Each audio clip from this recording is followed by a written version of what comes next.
அனைவருக்கும் வணக்கம். நான் பிரபாகரன், ஜோதிடர், சென்னையிலிருந்து பேசுகிறேன். இப்போ என்ன சொல்ல போகிறேன்னா, இந்த ஒரு லக்னத்துக்கும் இந்த 9ஆம் இடம் லாபஸ்தானம், பாக்கியஸ்தானம் 9ஆம் இடமும் மிக சிறப்பாக இருக்கணும். அது எந்தெந்த இடத்துல இப்போ 9வது அதிபதி எந்தெந்த இடத்துல இப்போ லக்னத்திலேருந்து 12 மட்டும் நின்னா என்ன பலனை செய்வார் என்பதை பற்றி தான் சொல்ல போகிறேன். கருத்து கொண்டு பயன்படுங்க. 9ஆம் அதிபதி லக்னத்தில் நின்றால் ஜாதகர் நேர்மையானவராகவும் அறிவாளியாகவும் மக்களால் போற்றப்படுவராக இருப்பார். அதிர்ஷ்டம் தேடி வரும். வாழ்க்கையில் முன்னேற்றங்கள் காண்பார். அரசால் கௌரிக்கப்படும் பெருமை பெற்றவர். பிதிர் சொத்துக்கள் கிடைக்கும்.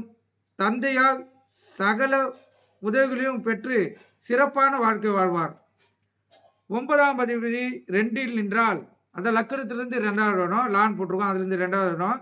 ஜாதகர் அனைவரிடமும் அன்பாக இருப்பார். அறிவுபூர்வமான சிந்தனையாளர்.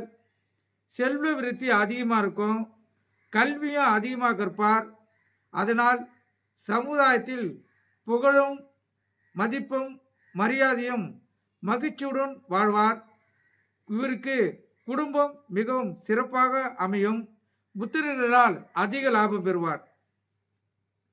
9ஆம் அதிபதி 3இல் நின்றால் ஜாதகர் நேர்மையானவர், அறிவாளி, செல்வந்தர். உடன்பிறப்புகளால் நன்மை. பித்ரு தோஷம் உண்டு. மூதாதையர்கள் அதாவது முன்னோர்களின் சொத்துக்களை அனுபவிக்க முடியாத நிலை ஏற்படும். கருத்தில் கொள்ளணும்.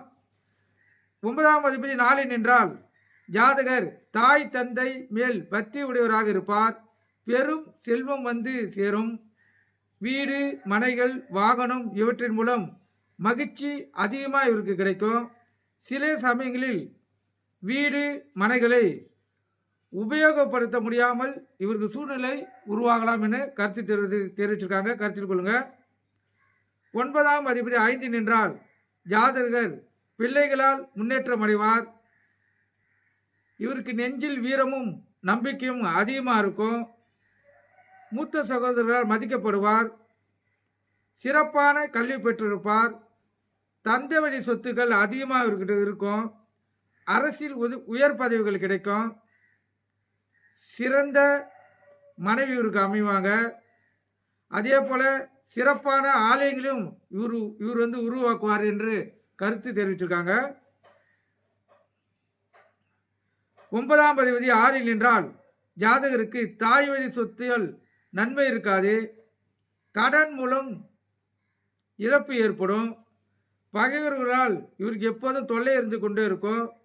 வாழ்வில் குறைவான முன்னேற்றமே இவருக்கு இருக்கும். புகழுக்கு பங்கம் ஏற்படும். புத்திர தோஷம் இவருக்கு உண்டு.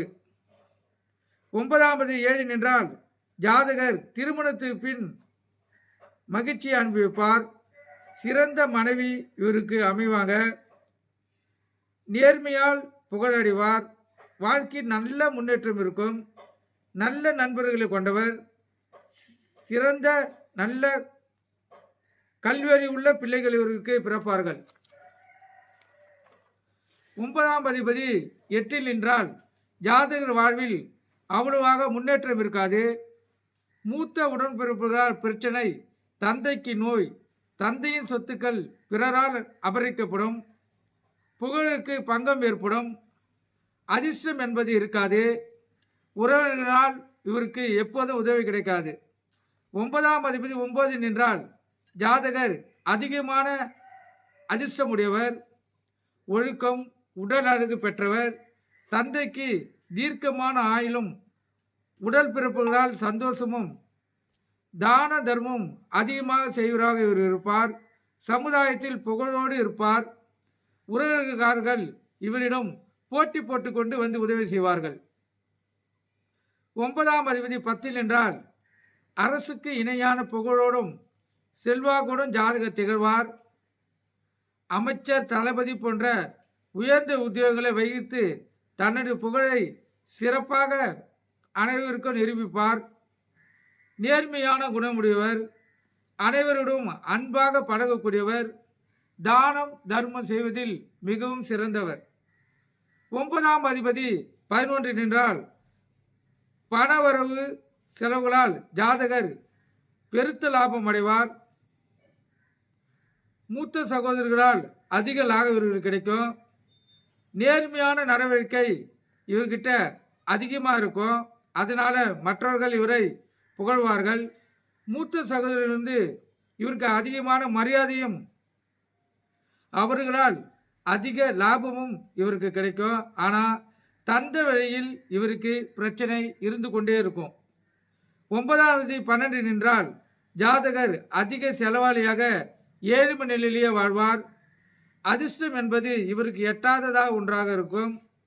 தகப்பன் வழி சொத்துக்கள் பறிபோகும். நிம்மதியாக தூக்கம் இவருக்கு கிடைக்காது, கருத்தில் கொள்ளணும். இதெல்லாம் 9ஆம் அதிபதி லக்கணத்திலிருந்து 12 கட்டத்தில் இருந்தால் அவங்களுடைய சிறப்பு கருத்தில் கொண்டு பயன்பெறுக. நன்றி, வணக்கம்.